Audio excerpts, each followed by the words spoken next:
Hello, Don Eichhorn here. It is September 12th, 2017. I'm going to just jump right in and start sharing. We'll just see how it goes. Today I'm going to talk about September 23rd, 2017, and what's going on, what's coming up.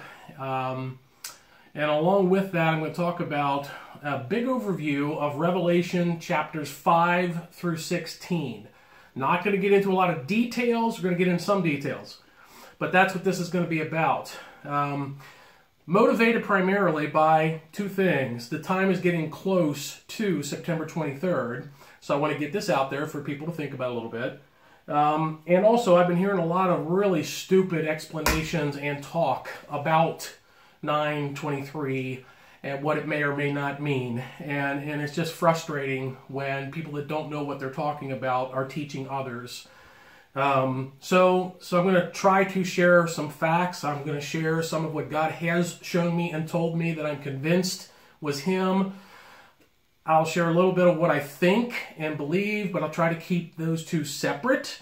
There's a lot I don't know, but the things that God has shown me I am sure of. So let's start with what in the world is going on 9/23 of 17. You've probably heard the date mentioned, may not know anything about it, something about the Revelation 12 sign. So let me give it to you in a nutshell. On September 23rd, which happens to be the end of the Feast of Trumpets, one of God's holy days, holy feasts, it's actually a 2-day feast, ends at 6 o'clock in the evening on Saturday, which is when the Jewish day would end. That is when this alignment in the stars takes place. And basically the alignment involves a very specific arrangement of two constellations, two of the 12 constellations. You know, the sun travels through 12 constellations in a year. And that's how these 12 constellations are identified or special. Two of them are involved in this particular event, September 23rd, Virgo and Leo. The sun is involved very specifically, the moon is involved very specifically, and 4 planets are involved very specifically. Now, I do not know how to check this or verify this for myself, so I have to trust people that I've learned to trust over the years for some of this information, this part. I've been told, it is said by many people, that this particular arrangement has never happened before. In the 6,000 years that man has been on this planet, this particular arrangement of all of these celestial bodies has never happened. And they've also looked at it 1,000 years into the future, supposedly covering the total 7,000 years that man will be on this planet, and it will not happen in that time period either. So this is a unique alignment of the stars, moon, sun, and 4 planets. Now that in and of itself is exciting, interesting, but it goes a lot deeper because this exact configuration is described perfectly in Revelation chapter 12, verses 1 and 2. Now, like I said, some people are teaching that this has nothing to do with a sign, this has nothing to do with the moon and the sun and the stars. But to teach that, you have to completely disregard that God says this is a great and wondrous sign. And he talks about the sun, the moon, the stars. So you have to throw away all of that to come up with an explanation that says it's got nothing to do with everything it's talking about. So let me just read this to you, and then I'll explain just a little bit of what we're talking about here. Okay. Verses 1 and 2. A great and wondrous sign appeared in heaven. A woman clothed with the sun, with the moon under her feet, and a crown of 12 stars on her head. She was pregnant and cried out in pain, and she was about to give birth. I'm just going to stop there. Now the chapter goes on to describe in more detail that this child about to be born is clearly Jesus Christ. Okay, this is representative of Jesus Christ.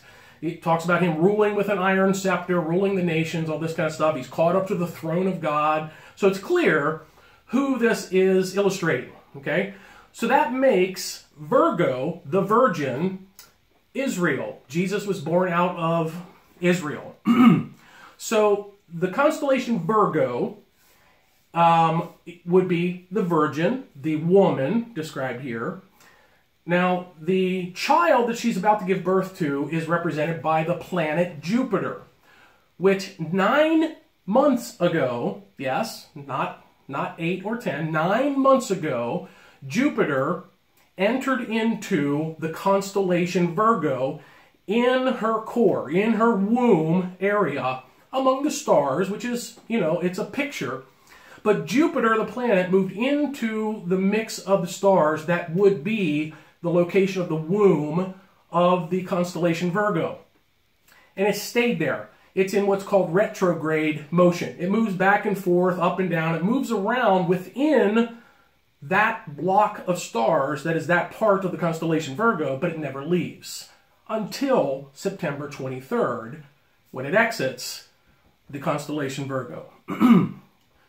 Now, let's see. The next part is clothed with the sun. On that day, again, looking at the picture of the woman Virgo and the constellation, the sun, at the same time that everything else aligns, is on her body, like on her shoulder. And I believe throughout the day, it actually crosses over her body throughout the day. So the Virgo is clothed with the sun.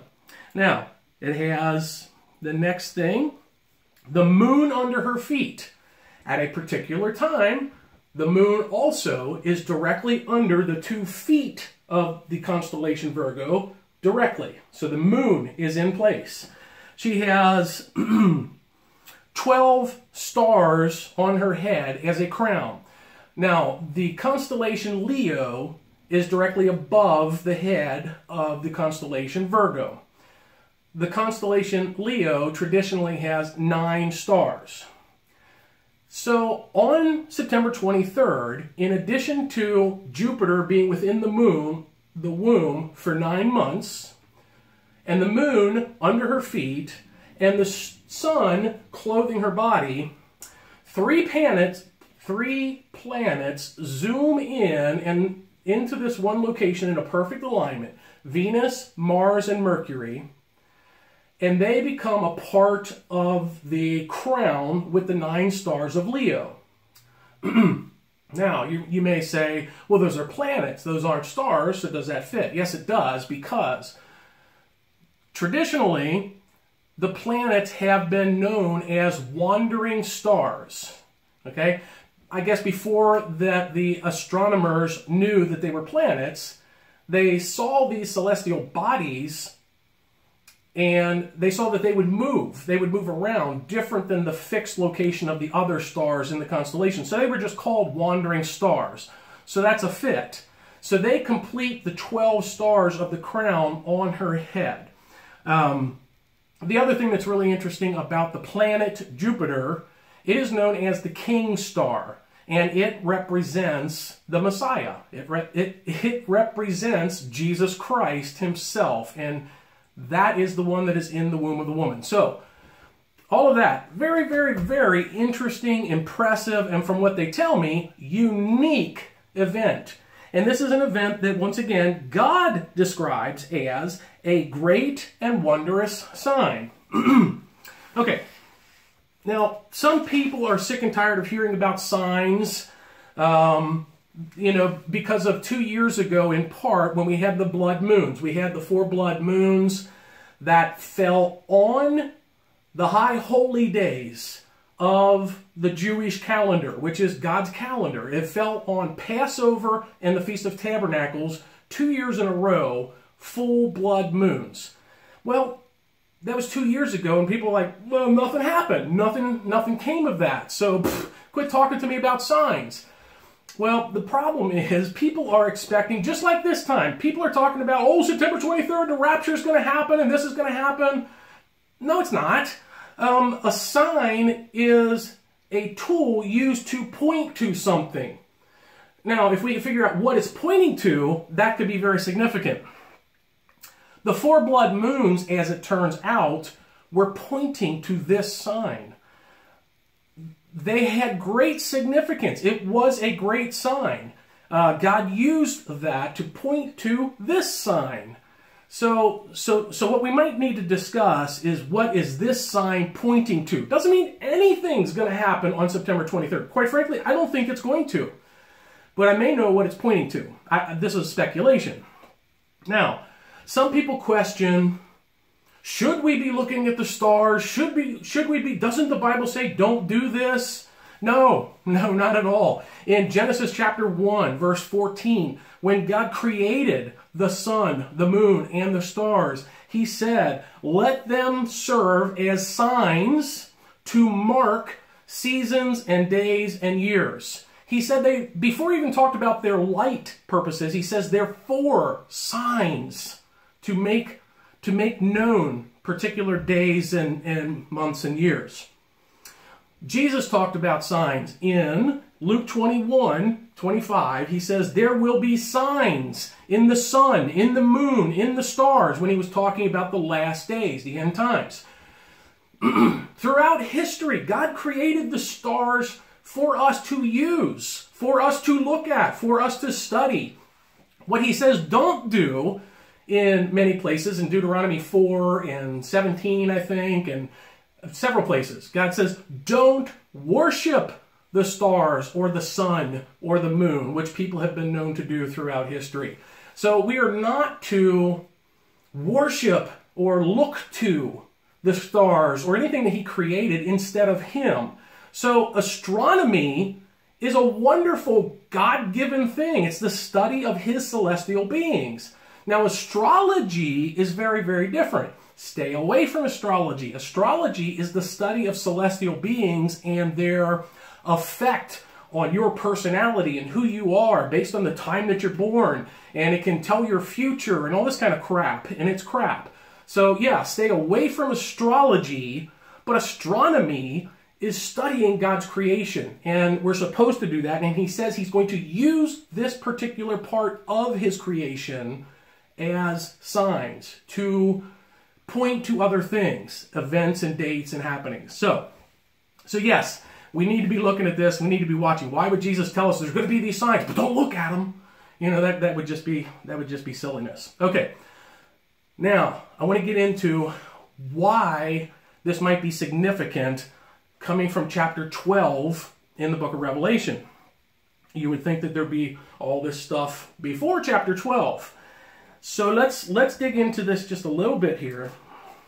Now this big picture, I'm not going to get into a lot of details, but the big picture here is something that God has shown me, and I know this is right. I'm convinced that it's right. So first of all, we wouldn't even know as Christians that there is a 7-year tribulation period that exists. No one would, if it weren't for the fact that God gave Daniel in the Old Testament, while in captivity in Babylon, a vision. And this is a piece of what Daniel was told. So this angel is talking to Daniel, and he says, know and understand this. From the issuing of the decree to restore... Oh, wait, I'm sorry. Let me back up one paragraph. 77s are decreed for your people and your holy city. So he's talking to Daniel, the Jews in Jerusalem, the holy city, to finish transgression, which is what Jesus does, put an end to sin, which is what Jesus does, to atone for wickedness, which is what Jesus does, to bring in everlasting righteousness, which is what Jesus does, to seal up vision and prophecy, which I don't understand, but I guess Jesus has something to do with that, that's a guess, and to anoint the most holy. All of these things that have to do directly with Jesus. Jesus is the most holy one, okay? All of these things are to be accomplished within these 77s that Daniel is told about. And 77s are 70 periods of 7 years, okay? That's universally understood and accepted. It goes on to talk about the first 69 of these 770s. And basically, it was a prophecy talking about from the time that they are told to leave Babylon and go back and rebuild the temple in Jerusalem, there will be 7 sevens, and then there'll be 62 sevens from that time until the Anointed One comes. And the math works out that from the time the order was given until the time Jesus entered Jerusalem on the triumphal entry, okay, Palm Sunday we'll call it, it was 483 years. That is 69 sevens. Now, it goes on and says, after the 62 sevens, which was after the 7 sevens, the Anointed One will be cut off and will have nothing. Jesus dies. The people of the ruler who will come will destroy the sanctuary. The end will come like a flood, blah, blah, blah. It goes on. Now, he will confirm a covenant with many for 1 7. Now, this is talking about the 1 7 that's left. And he's talking about the Antichrist, which there's a lot of text around this in Daniel. So the 1 7 is the tribulation period, and this is where we learn of it. In the middle of the 7, he, the Antichrist, will put an end to the daily, and on the wing of the temple he will set up the abomination that causes desolation, which is the image of the beast, and the end that is decreed for him will be poured out on him. Okay, that's really all I wanted to get into with Daniel. We learn of the 7-year tribulation from Daniel. It is assigned for the Jewish people, Daniel's people, to accomplish all of these things that only Jesus can accomplish. Now, what happened? Exactly like it was written. They were given the order to go back, and then this happened, and then Jesus came. Well, what happened at that point? The Jews rejected Jesus. They did not get it. They didn't understand that Jesus was their Messiah. He was rejected, and they were cut off for 2,000 years. But they're still God's chosen people, and they still have this 7-year period of time for the purpose of coming to understand who Jesus is. Now, let's go to Revelation chapter, we'll start in 5. And I'm going to have to blow through some of this, and I'll get into more details in other teachings. Okay, this part I'm convinced of completely. There's 2 tellings of the 7-year tribulation period within the book of Revelation. Okay?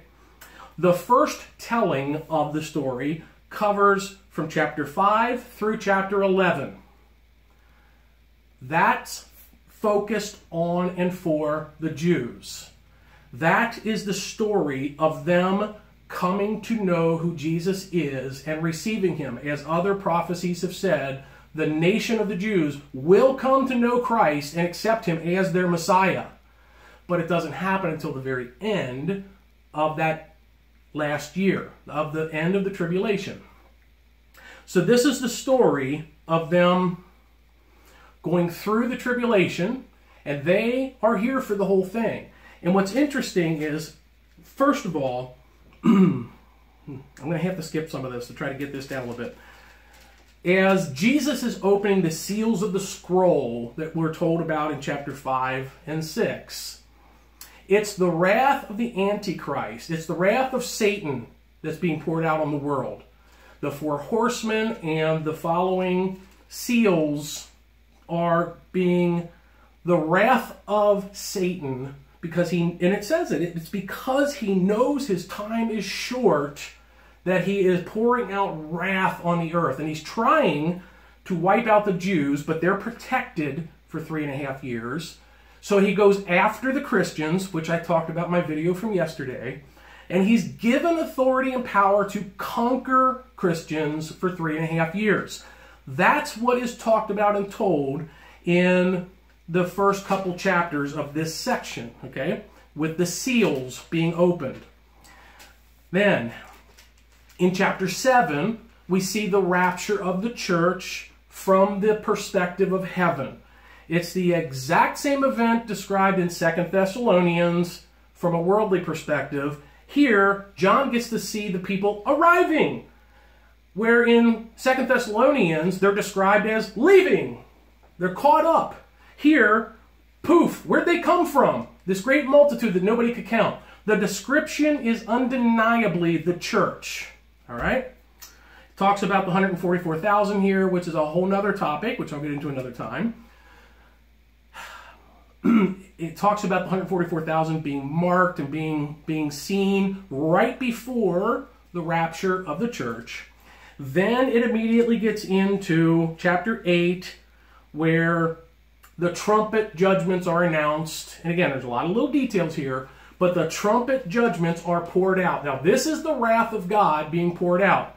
What's interesting is in this Jewish telling of the tribulation period, the trumpet judgments, the trumpet wraths being poured out, are very, very similar in description to the plagues of Egypt. The Jewish people would recognize this as their God acting. And I believe that's why it's told the way it is in the first telling.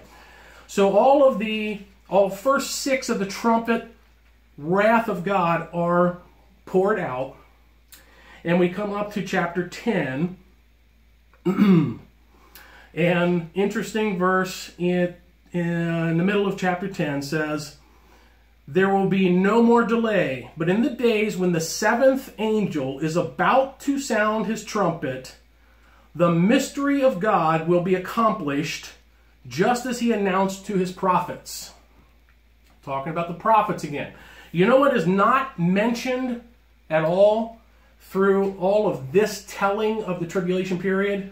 Jesus is not mentioned, okay? Because the Jews don't know Jesus. They don't know who he is. This is what it's all about, is them coming to discover who Jesus is. Listen to this last verse of chapter 10.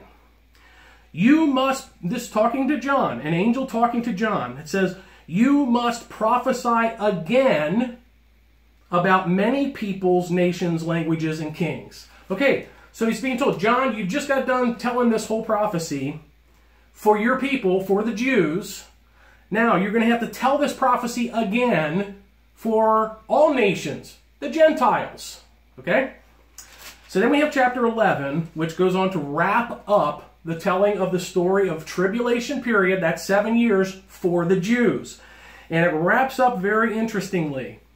Right before the 7th trumpet is blown, which in the last chapter it said, the mystery of God's going to be revealed in the time between, right before the 7th trumpet, there's a great earthquake in Jerusalem. 7,000 people are killed. And it says, "And the survivors were terrified and gave glory to the God of heaven." So the Jews are now crying out to God. They're now seeing the truth of Jesus and who he is. The mystery has been solved for them. And they go on to talk about the kingdom of the world has become the kingdom of our Lord and of his Christ. So they're still focused on God the Father, which is great. That's who they are, the chosen people of. But they're talking about him and his Christ. And the kingdom of this world has now become his kingdom. So it's accomplished. It's done. God's wrath has been poured out. It's over. This is the end of the story.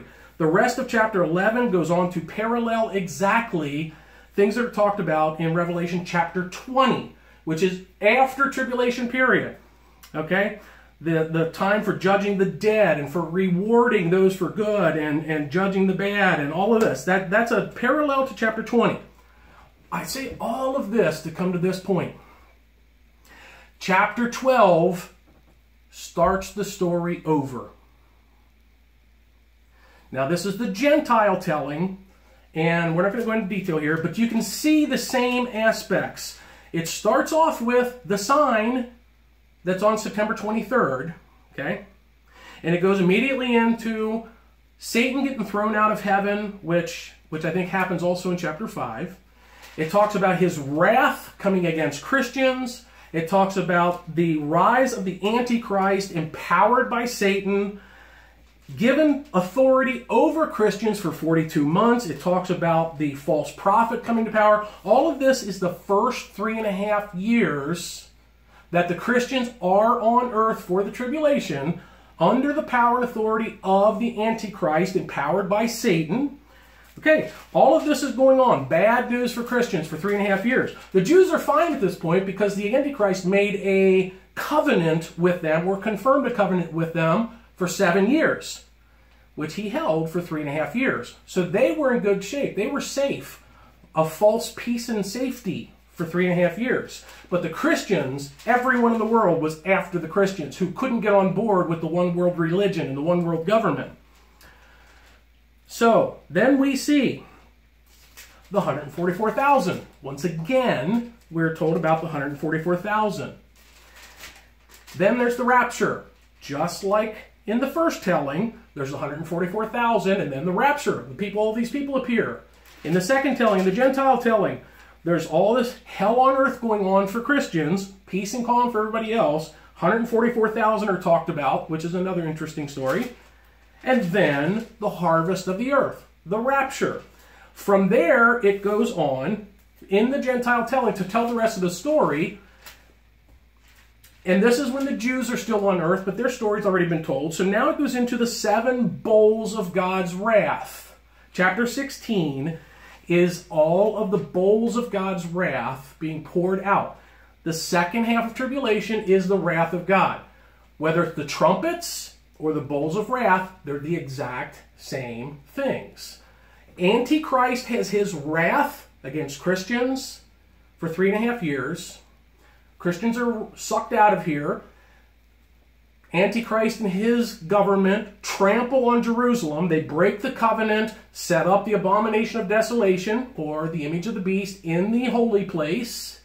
And now the Jews are the enemy, and they're going after the Jews. And at that same time, God sucks out the Christians, those who know Jesus, and then he starts pouring out his wrath. We are not appointed to suffer the wrath of God.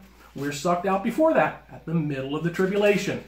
So the rest of chapter 16 is the wrath of God being poured out for the 3.5 years, and at the end of which the Jews also are saved, and that's the end of that story. So that's pretty much all I'm going to talk about today. September 23 could be the beginning of tribulation, which it may not look like anything on September 23rd, but even though it's chapter 12, it's again telling from the beginning of the story of that 7-year period from a different perspective, or for a different perspective. That's the significance of September 23rd, potentially. You be the judge. There's the scripture. I know this is 2 tellings of the same story. That's why it's significant to understand why we could be starting in chapter 12. All right, folks, that's it. Hope it wasn't too long. Love you all. Have a great day.